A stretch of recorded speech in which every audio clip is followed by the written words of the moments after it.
What's up everybody? 와미남 와인에 미친 남자 케빈입니다. 자, 저희가 지난번에 이마트에서 탑 3 와인들을 소개해드렸는데 오늘은 이마트의 경쟁사 홈플러스에도 탑 3 와인을 한번 골라봤습니다. 이마트 때랑 마찬가지로 홈플러스도 사실 기존에 이미 홈플러스에서 소개해드린 와인들이 있어요. 그래서 그 와인들은 빼고선 오늘 새롭게 한번 골라봤습니다. 바로 가죠. 그래서 제가 오늘 처음으로 소개해드릴 와인은 몬테스 알파 까베르네 소비뇽 2015년입니다. 이 몬테스 알파를 드디어 제가 소개를 하게 됐는데 사실 이 와인은 여러분들 중에서도 많은 분들이 잘 아실 수도 있을 거라는 생각이 들어요. 워낙에 실내의 와인들 중에서 우리나라에서 거의 까시예로 델 디아블로랑 버금갈 정도로 몬테스 하면은 워낙 많은 사람들한테 이미 알려졌기 때문에 이 와인을 여태까지는 소개를 안 했었는데 오늘 이 와인을 소개하면서 한 가지 꼭 알려드리고 싶은 게 있어요. 간혹 가다가 혼돈하시는 분들이 있으신데 이 몬테스 알파에서 서로 두 개의 다른 와인의 급이 있어요. 그냥 몬테스가 있고 몬테스 알파가 있어요. 이 두 개의 와인은 서로 엄연히 다른 라인의 와인들이에요. 그래서 그냥 몬테스가 가장 그냥 보급형 라인이고 거기서도 사실은 몬테스 클래식이 가장 낮고 그 다음에 몬테스 리미티드가 있어요. 그래서 몬테스 이렇게 쓰면 아래 클래식 아니면 리미티드 이렇게 써 있는데 그게 구분이 됩니다. 어쨌든 몬테스 라인이 가장 보급이고 그거 한 단계 위에 프리미엄급이 이 몬테스 알파예요. 몬테스 알파 위에도 더 프리미엄들이 있는데 몬테스 알파 스페셜 큐베라고 있고 스페셜 큐베 위에는 몬테스 알파 M이라고 있어요. 몬테스 알파 M은 10만원이 넘는 10몇만 원대 굉장히 고급 와인이고 맛도 정말 맛있습니다. 이렇게 다양한 여러 가지의 라인이 있는데 그 중에서도 저는 개인적으로 가장 낮은 몬테스 라인은 딱히 추천드리지 않아요. 그렇게까지 큰 기대를 하실 필요가 없습니다. 요즘에 편의점에도 몬테스가 들어가 있는데 거기도 그냥 몬테스가 들어가 있어서 조금 아쉬운 라인이 들어가 있어요. 하지만 그 위에 이 몬테스 알파 라인은 맛있고 잘 만들었고 추천을 합니다. 제가 이 와인에 대해서 한 가지 미리 말씀을 드리자면은 이 와인이 홈플러스에서 한동안 3만원대를 유지하고 있었어요. 3만원, 35,000원 왔다 갔다 했었는데 최근 들어서 홈플러스에서 이 와인을 45,000원으로 올렸어요. 왜 그랬는지 I have no idea. 전혀 모르겠고 어떠한 가격 정책으로 그렇게 하고 있는지 모르겠지만 제 생각에는 지금 4만원까지 올라간 거는 조금 높은 것 같아요. 하여튼 그게 뭐 계속 왔다 갔다 하고는 있는 상황이기 때문에 3만원대로 구하실 수 있으면은 사시는 거 추천해드리고 그리고 또 이게 단순히 홈플러스에만 파는 게 아니라 뭐 와인앤모어에서도 팔고 그 다음 백화점에서도 팔고 그리고 개인 와인샵들에서도 팔고 있는 상품이기 때문에 거기서 3만원대로 보실 수 있으면은 사는 걸 추천드리고 홈플러스에서도 일단은 구하기가 편하니까 4만원대더라도 한 번 정도 먹어볼 수는 있을 것 같아요.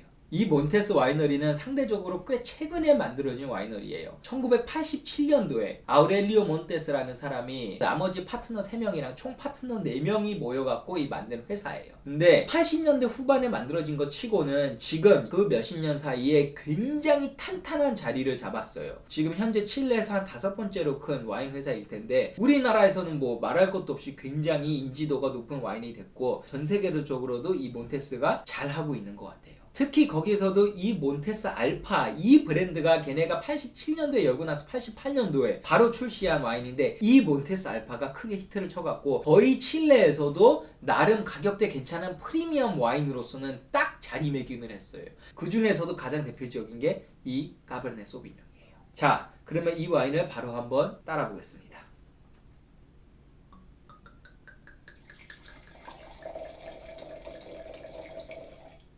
색깔은 일단은 조금 더 보라색 쪽이고 빨간색보다는 바디는 미디엄에서 살짝 미디엄 풀 쪽으로 가는 어느 정도 바디는 있어 보입니다.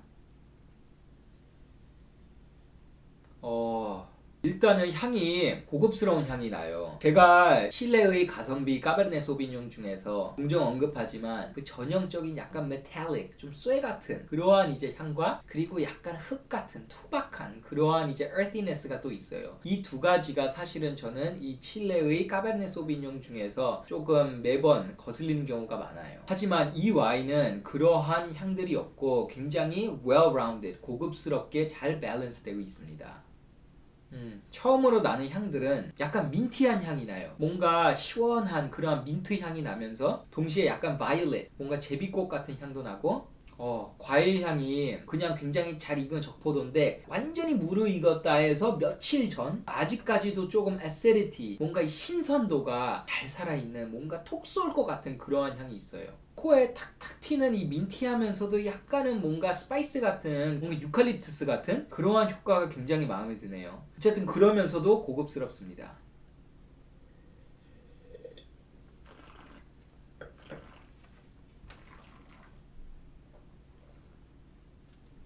입에서도 이 밸런스는 역시나 잘 맞춰져 있어요. 간혹 칠레 와인에서 우려할 수 있는 뭐 쇠맛이나 흙맛이 문제되지 않고 있고, 이 향에서 느꼈던 그 신선함이 그대로 맛에서도 잘 느껴지고 있습니다. 지금 제가 이 와인의 온도를 냉장고에서 한 40분 전에 꺼냈기 때문에 딱 지금 한 16도, 17도 정도 될 것 같아요. 이 온도를 사실 거의 이 레드 와인들은 추천하는 온도거든요. 그래서 상온보다는 어느 정도 의미 있게 낮은 정도예요. 근데 지금 이 와인이 그 온도도 딱 그 온도로 맞춰져 있기 때문에 먹는데 너무나도 프레시한 맛이 잘 우러나고 있어갖고 정말 이 온도가 딱 맞는 최상의 컨디션에서 제가 지금 먹고 있다는 생각이 들어요. 음식이랑도 굉장히 잘 맞을 것 같아요. 이 산뜻함 때문에 파스타랑도 페어링이 잘 될 것 같습니다. 그리고 이 몬테스에 대해서 저희가 지난번에 잠깐 소개해드린 적이 있지만, 이 몬테스의 소유주 아우렐리오 몬테스가 또 칠레 바로 옆에 있는 아르헨티나에서도 그 말백의 매료가 돼갖고 여기에서도 뭔가 와이너리를 열고 싶다 해갖고 까이켄이라는 와이너리를 열었죠. 그래서 그 까이켄 와이너리도 굉장히 좋은 말백을 만드는데 아르헨티나랑 칠레 양쪽에서 가성비 좋고 품질 좋은 와인을 만들고 있습니다. 칠레 전체에서 사실은 중부 쪽, 이 가운데 쪽이 가장 와인으로는 많이 발달돼 있어요. 근데 가운데 뭐가 있냐면 칠레 수도가 있어요. 산티아고. 그래서 그 수도를 위주로 해갖고 이렇게 와이너리들이 많이 이제 발달이 되고 있는데, 거기에서 가장 유명한 거는 마이포 밸리예요. 마이포 밸리가 산티아고에서 조금만 차로 가면은 바로 있고, 거기가 가장 대표적인 와인 생산 지역인데, 이 와이너리는 마이포 밸리에 있지 않아요. 조금 더 남쪽으로 내려갔을 때 있는 꼴차과 밸리라고, 마이포 밸리보단 조금 이후에 발달하기 시작했지만 품질로서는 오히려 더 고급 와인들이 많이 나오고 있다고 평가되는 꼴차과예요. 그래서 이 꼴차과가 마이포보다 조금 더 온도가 낮습니다. 그렇기 때문에 포도들이 자라면서 조금 더 컴플렉시티를 가질 수 있어요. 산도도 조금 더 살아있을 수 있고, 그렇기 때문에 조금 더 밸런스가 맞는 그런 와인들이 나오는 걸로 알려지고 있습니다. 또 여기에 토양이 약간 브라블리하고 샌디해요. 마치 보르도처럼. 그래서 이런 굉장히 좋은 까베르네 소비뇽이 나올 수 있는 그러한 토지를 갖고 있는, 그러한 테루아를 갖고 있는 곳입니다. 자, 그러면 이 와인의 비비노를 한번 보겠습니다. 몬테스 알파 까베르네 소비뇽 2015년도 현재 1237명이 레이팅을 해서 점수가 3.8점이에요. 또한 미국의 유명한 와인 평론가 제임스 서클링이 이 와인을 2015년 빈티지를 평가하지는 않았는데 2014년 빈티지를 92점을 줬어요. 그렇기 때문에 거기서도 좋은 점수를 받았습니다. 마지막으로 이 몬테스 알파의 가장 최고급 라인들의 와인을 몇 개만 소개를 할게요. 지금 3개가 주요 플래그십 와인, 아이코닉 와인이라 그래서 가장 고급 와인을 만들고 있는데, 그 중에 하나가 몬테스 알파 M이에요. 이 몬테스 알파 M은 보르도 스타일의 블렌드를 한 거예요. 보르도 스타일의 블렌드를 했기 때문에 까베르네 소비뇽, 까베르네 프랑, 메를로 이러한 품종을 딱 보르도에서 쓰는 그런 종류의 품종을 블렌딩해갖고 만든 이 칠레에서의 보르도 블렌드의 도전입니다. 두 번째로 있는 게 Purple Angel이에요. 이 Purple Angel도 이 몬테스 알파 M만큼이나 유명한 와인이고, 이 와인은 칠레에서 까베르네 소비뇽만큼이나 밀고 있는 품종인 까르미네르로 만든 거예요. 그만큼 이 까르미네르를 가장 맛있게 보여주는 와인 중에 하나로 인정을 받고 있습니다. 그리고 세 번째가 나름 새로운 도전인데 몬테스 폴리라고 합니다. 몬테스 폴리. 이거는 시라 품종이에요. 그래서 시라를 갖고 가장 고급스럽게 얘네가 만들어낸 플래그십 중에 하나입니다. 그래서 이렇게 세 개는 거의 대략 가격은 아마 10만 원이 다 넘어가긴 할 겁니다. 그러면은 이제 홈플러스의 두 번째로 소개하는 와인, 바로 같은 칠레의 마르케스 데 카사 꼰차입니다. 이 몬테스 와이너리도 칠레에서 굉장히 큰 와이너리이지만 이 마르케스 데 카사 꼰차를 만드는 꼰차이토로 와이너리는 남미 전체에서 가장 큰 와이너리예요. 하지만 그 덩치 치고선 이 마르케스 데 까사콘차는 품질이 굉장히 좋습니다. 얘네의 더 보급 라인인 프론테라도 있고 그 위에 카시에로 델 디아블로도 있지만 이 와인들은 사실 제가 그렇게까지 추천하진 않아요. 이 몬테스 알파의 하나 아래인 몬테스를 제가 추천하지 않듯이 사실 이 마르케스 데 까사콘차 아래의 카시에로 델 디아블로, 프론테라 이런 와인들은 저로서는 조금 아쉬운 부분들이 많이 느껴지는, 제가 전형적으로 말하는 칠레 와인들의 그 허점들이 조금 자주 보이는 그런 와인들이에요. 하지만 이 마르케스 데 까사콘차는 가성비가 굉장히 좋습니다. 보통은 이 와인이 한 35,000원을 하는데 현재 홈플러스에서 저는 32,000원 할인하고 있어갖고 구매를 할 수 있었습니다. 이 콘차이토로를 만든 돈 멜초르라는 사람인데 이 돈 멜초르 콘차이토로가 1883년도에 만든 와이너리예요. 그렇기 때문에 칠레에서 정통이 굉장히 깊은 와이너리입니다. 그리고 이 와이너리에서 이 마르케스 데 까사콘차라는 브랜드를 이제 만들기 시작한 거는 1976년도예요. 1976년도에 1972년산 까베르네 소비뇽 포도를 갖고 처음으로 이 마르케스 데 까사콘차를 냈는데 그때부터 반응이 굉장히 폭발적으로 좋았다 그래요. 마르케스 데 까사콘차라는 이름의 어원이 이 마르케스가 영어로는 마르키인데 이 마르키가 귀족의 상징이에요. 듀크, 공작보다 한 단계 아래, 그리고 카운트, 백작보다는 한 단계 위에인 마르키라는 등급이에요. 한글로는 후작이더라고요. 그래서 이 후작이라는 그 귀족의 명칭이에요. 돈 멜초르라고 이걸 시작한 사람이 스페인으로부터 이 후작의 직위를 받았었기 때문에 그 마르키라는 이름을 아직까지도 이렇게 얘네가 이어가고 있는 겁니다. 자, 그러면 이 와인을 바로 한번 테이스팅 해보도록 하겠습니다.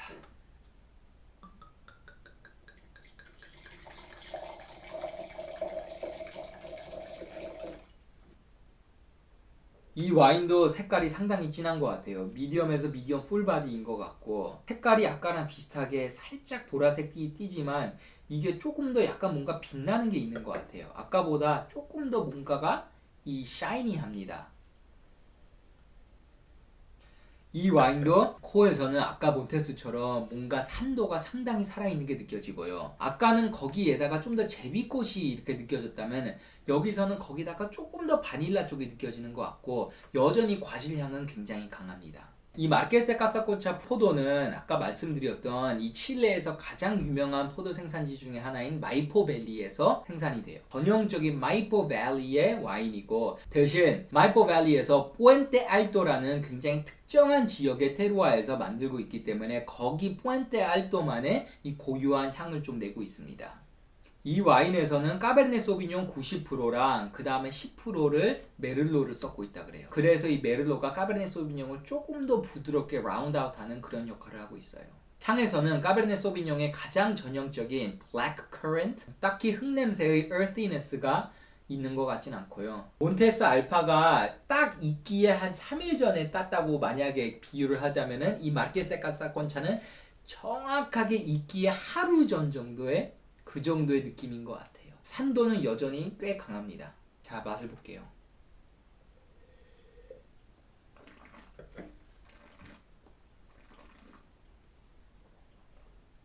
일단 느껴지는 게 역시나 산도는 어느 정도 꽤 상당히 들어가 있고요. 그리고 이 와인이 살짝의 메탈릭 테이스트가 조금 느껴지긴 하는 것 같아요. 하지만 그것이 밸런스는 잘 갖춰져 있습니다. 이 와인이 자라는 이 토질은 충적토, alluvial soil에서 자라는데 하지만 이 충적토 치고서도 이 땅은 특히나 뭔가 영양가가 많이 없는 약간 척박한 충적토래요. 이 땅이 척박할수록 이 와인이 뿌리를 깊게 내려갖고 다양한 영양가를 깊은 데서부터 끌어오려고 하거든요. 그러면서 다양한 이러한 미네랄도 같이 끌어오면서 복잡 미묘한 섬세한 맛이 난다 그래요. 그래서 여기에 테루아가 충적토이긴 하지만 그래도 이런 자갈 못지않게 굉장히 좋은 여건이라고 합니다. 이 와인은 몬테스보다 조금 더 알코올 도수는 낮아요. 몬테스 알파가 14도, 얘는 13.5도이기 때문에 조금 더 스타일이 올드월드 스타일의 맛이 조금 나는 게 있습니다. 지금보다 한 1시간 정도 더 디캔팅을 하면 더 진한 과일의 향들을 맡을 수 있을 거라는 생각도 들어요. 자, 그러면 이 와인도 비비노 평점을 한번 보겠습니다. 자, 마르케스 데 까사콘차 카베르네 소비뇽 2016년도 602명의 레이더들이 평점을 매겨서 총 4.0점. 굉장히 좋은 점수입니다. 이거를 몇 년만, 한 3년만 더 에이징을 시켜서 뜯으면은 굉장히 맛있을 수 있는 와인인 것 같아요. 이 마르케스 데 카사콘차 와인을 만드는 콘차이토로 회사에 대해서 한 가지 더 알려드릴 스토리가 있는데, 프랑스 보르도 보면은 그랑크루 클라세 1등급 중에서 무똥 로스차일드라는 와이너리가 있죠. 그 무똥 로스차일드의 혁신에 가장 큰 역할을 한 바론 필립 드 로스차일드가 여러 가지 혁신 중에서 다른 세계의 다른 나라들의 와이너리들랑 합작 회사들을 만든 걸로 유명해요. 마치 로버트 몬다비랑 비슷하게. 그래서 프랑스의 바론 필립 드 로스차일드가 이 칠레의 콘차이토로 회사랑 같이 합작을 해서 조인트 벤처 형태로 해갖고 만든 와이너리가 칠레의 알마비바입니다. 이 알마비바는 칠레에서도 굉장히 고급 와인이고 10만원대를 넘는 정말 아이코닉 럭셔리 와인인데, 이 와인을 이 콘차이토로랑 무똥 로스차일드의 바론 필립 로스차일드가 같이 해서 만든 유명한 와인이 있어요. 콘차이토로 와이너리에서도 이 몬테스 와이너리처럼 자기네들만의 플래그십 와인이 있어요. 돈 멜초르라는 와인입니다. 그리고 이 돈 멜초르 와인도 칠레를 가장 대표하는 고급 와인 중에 하나입니다. 자, 오늘 제가 소개해드릴 마지막 와인은 제가 특히나 애착이 있는 이태리 와인으로 넘어갑니다. 이태리의 토스카나 지방, 피렌체가 있는 토스카나 지방의 빌라 안티노리의 토스카나 로쏘입니다. 저는 이태리 와인이 그냥 너무나도 좋아요. 그 중에서도 사실 이태리에서 가장 유명한 포도 품종 하나를 고르라 그러면은 바로 산조베세고, 그 산조베세 품종의 본고지가 바로 피렌체 근처 토스카나입니다. 이 산조베세 품종으로서 가장 유명한 지역이 바로 키안티예요. 그리고 전에 말씀드렸듯이 키안티에서도 가장 유명한 게 키안티 클라시코입니다. 정통적으로 키안티를 만들어 온 구역이다 해서 키안티 클라시코예요. 하지만 이 키안티 클라시코보다도 산조베세로 더 유명한 지역들이 있어요. 비노 노빌레 디 몬테풀치아노, 브루넬로 디 몬탈치노, 이러한 곳들도 마찬가지로 이 산조베세를 쓰지만 산조베세의 더 고급 버전을 만드는 곳들입니다. 1970년대 이 토스카나에 있는 와인메이커들이 물론 우리의 키안티 클라시코도 맛있긴 하지만 우리가 굳이 이러한 산조베세만을 사용해야 될 이유는 뭔가? 이태리가 나라 차원에서 각 지방 고유의 와인 만드는 그러한 맛을 지키기 위해서 그 지역에서 자기네들만의 그 등급인 DOC나 DOCG를 받기 위해서는 이러한 품종만 써야 되고, 이렇게 블렌딩을 해야 되고, 이러한 숙성을 거쳐야 되고, 이러한 굉장히 상세하고 어떻게 보자면 제한을 거는 그러한 내용이 많아요. 그래서 그걸 그대로 따라야만 그 지역의 와인, 그리고 DOC 또는 DOCG의 등급을 받을 수 있는 거예요. 하지만 이 토스카나 지방의 와인메이커들이 그런 생각을 한 거예요. 아니 물론 이렇게 그대로 얘네가 제한을 걸고 있는 방식, 그 정통 그대로 만드는 와인도 만들고 싶지만 나는 조금 더 내 개성이 들어가 있는 와인을 만들고 싶어. 프랑스에 있는 까베르네 소비뇽 품종이 그렇게 세계적으로 잘 팔리는데 왜 우리도 까베르네 소비뇽을 섞은 와인을 못 만들지? 그러면 세계적으로 엄청 잘 팔릴 수 있는데. 그래서 토스카나 사람들이 그냥 그 나라의 DOCG 등급 다 필요 없고 그냥 다 무시하고 자기네들이 원하는 포도 품종을 심어갖고 와인을 만들기 시작해요. 그래갖고 그 와인들은 그 정통 방식을 따르지 않았기 때문에 토스카나 지방에서 야 너네 DOCG, DOC 못 받아 이렇게 해갖고 그냥 테이블 와인으로서 규정을 하게 돼요. 하지만 걔네는 I don't care, 테이블 와인이든 뭐든 내가 만들고 싶은 거 만들 거야 이렇게 해갖고 세계 시장에다가 자기네들이 원하는 와인을 내놓게 돼요. 그 와인의 맛이 세계 입맛에 딱 맞게 된 거예요. 이태리의 토스카나 와인은 딱 키안티밖에 없는 줄 알았는데 이러한 맛에 재미있는 와인들이 있어? 이러면서 그게 미국에서 엄청나게 호평을 받게 되고 그 가격이 갑자기 솟아오르면서 많은 사람들이 찾게 됩니다. 그러면서 미국에서 얘네 이 토스카나에서 자기네 원하는 대로 와인을 만들고 있는 이 와인들 그냥 테이블 와인으로 놔두기엔 아깝다. 우리끼리 얘한테 별명을 붙이자 해갖고 슈퍼 터스컨이라는 별명을 붙이게 됩니다. 그래서 이 슈퍼 터스컨 와인의 탄생이 됐고 오히려 그 이름이 다시 이태리의 토스카나로 돌아와서 우리가 만드는 이 와인을 세계적으로는 슈퍼 터스컨이라 부르더라. 우리도 이 와인을 슈퍼 터스컨이라 부르자 해갖고 슈퍼 터스컨이라는 이름으로서 불려지게 됩니다. 그래서 이 빌라 안티노리 와인을 만드는 안티노리 회사가 세계에서 가장 유명한 슈퍼 터스컨 중에 2개를 만들어요. 5대 슈퍼 터스컨이 있는데 그 중에서 2개를 만듭니다. 띠냐넬로 그리고 솔라이아. 이 2개를 만들고 띠냐넬로는 거의 80%가 산조베세 그리고 20%가 까베르네 소비뇽 그리고 솔라이아는 80%가 까베르네 소비뇽, 그리고 20%가 산조베제. 이런 식으로 해갖고 그 두 개 플러스 몇 개의 딴 것들은 약간 소량씩 섞어갖고 이 슈퍼 터스컨들의 블렌드를 만들기 시작한 거예요. 그러면 이 빌라 안티노리는 뭐냐? 그러한 띠냐넬로나 솔라이아는 너무나도 비싸기 때문에 그것보다 조금 더 가성비 라인으로 나온 블렌드라고 보시면 돼요. 그래서 이 와인도 마찬가지로 DOC나 DOCG의 등급을 받지 못하는 그냥 IGT 등급의 테이블 와인 수준의 등급을 받은 건데 그럼에도 불구하고 굉장히 맛있습니다. 왜냐면 걔네가 소를 담아갖고 딱 자기네들을 원하는 블렌드를 만들었기 때문이죠. 그래서 이 빌라 안티노리가 들어가는 블렌드는 까베르네 소비뇽, 산조베제, 뿌티베르도, 메를로, 시라 이 5개의 품종이 섞여 있고 정확한 블렌드 비율은 나와 있지가 않아요. 하지만 정말로 이 슈퍼 터스컨들이 어떤 맛인가 궁금하신 분들에게는 대략 어떤 맛인지를 찾아볼 수 있는 굉장히 좋은 밸류 와인입니다. 자, 그러면은 와인을 한번 먹어보도록 하겠습니다.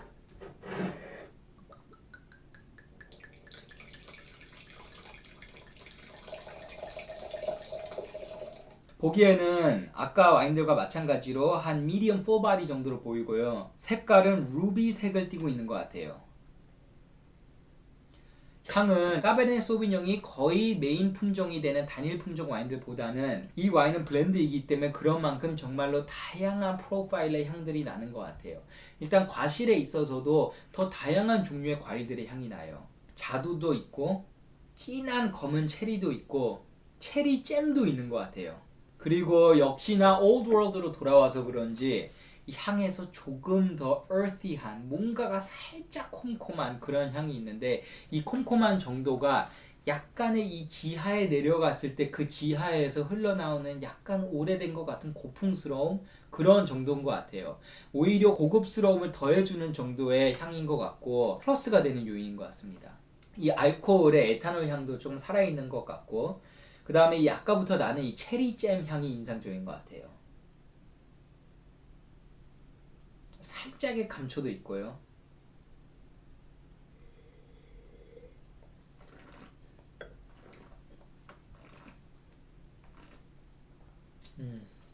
뭔가가 이전 와인들은 엄청나게 세련된 현대식의 와인 셀러에서 만들었다면은 이거는 조금 더 정통 방식의 셀러에서 왠지 뭔가 기구들도 더 정통 기구들을 썼을 것 같은 그러한 맛이 좀 묻어나는 것 같아요.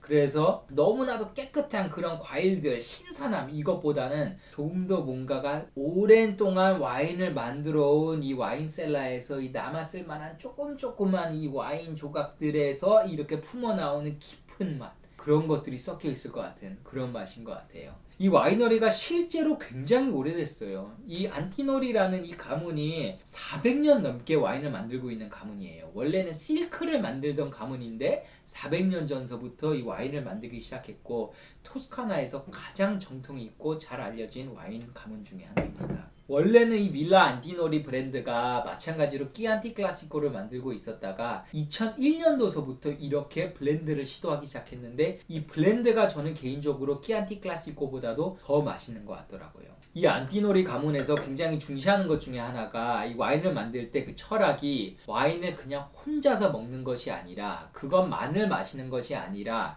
음식이랑 같이 먹는 거다라는 철학이 굉장히 강하다 그래요. 그래서 이 와인도 보면은 이게 굉장히 딱 그 적당한 달콤하고 뭔가 혼자서 홀짝홀짝 마시는 것보다는 음식이랑 먹었을 때 그게 더 배로 이 매력이 살아나는 그러한 맛인 것 같아요. 약간 고풍스럽고 이 earthiness도 있고 이 fruity하긴 하지만 그 fruitiness가 굉장히 다양한 레이어가 있고 이런 것들이 너무나도 막 빡 하고 때리는 그러한 맛이 아니라 뭔가가 재미있는 이러한 약간은 섬세한 맛들이기 때문에 그거를 음식이랑 같이 먹었을 때 굉장히 잘 어울릴 것 같습니다. 그래서 토스카나인 만큼 파스타 중에서도 토마토 소스 베이스의 파스타, 뭐 뽀모도로, 아라비아타 아니면 볼로니에세 이러한 토마토 소스 베이스의 파스타랑 같이 먹으면 맛있을 것 같습니다. 시간이 조금 지나니까 이제는 단순히 그 과일에서 나는 향이 아니라 2차 향이라고 불리우는 이 오크 통에서 나는 향들이 조금씩 피어오르는 것 같아요. 그래서 조금 더 아로마에서 부케이 단계로 넘어가고 있고 향은 제비꽃 향이 아주 잘 꽃 피어오르고 있는 것 같아요.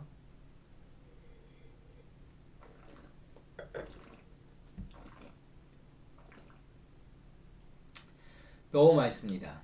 자, 그러면 이제 와인의 비비노 평점 한번 보겠습니다. 안티노리사의 빌라 안티노리 로쏘 2015년 2794명이 레이팅을 해서 4.0입니다. 굉장히 좋은 점수죠. 4.0점이고 이 와인은 가격도 굉장히 좋아요. 하지만 한 가지 단점이 어느 홈플러스에나 다 있는 와인은 아닐 수도 있는 것 같아요. 그 셀라 냉장고에 보관하고 있더라고요. 셀라 냉장고에 보관하고 있는 와인은 모든 지점에 있지는 않을 수도 있기 때문에 꼭 전화를 먼저 해보시고 있는지를 확인해 보시는 게 좋을 것 같고, 어쨌든 이 와인의 가격은 지금 홈플러스에서 저는 27,900원에 샀습니다. 자, 이렇게 해갖고 제가 오늘 홈플러스 편의 탑3 와인도 소개를 해드렸어요. 그래서 이 와인들은 전국 어디에나 있는 홈플러스에서 편하게 찾으실 수 있기 때문에 꼭 한번 드셔보시길 권장해드리고요. 홈플러스에서 파는 와인 중에서 이전에도 소개해드렸던 와인, 미국 캘리포니아의 고스트 파인트 젠판델도 굉장히 맛있기 때문에 그 와인도 이 와인들 사시러 가실 때 같이 사갖고 아주 맛있게 드실 수 있을 거라는 생각이 들고요. 그러면 저는 또 다음에 재미있는 이야기로 여러분들을 찾아뵙겠습니다. And as always, drink a lot of wine and enjoy life. Peace! 나는 너의 알라딘 아니야, 지켜주는 알라신도 아니야, 그저 혼자 가만히 기다리던 주인이 여바로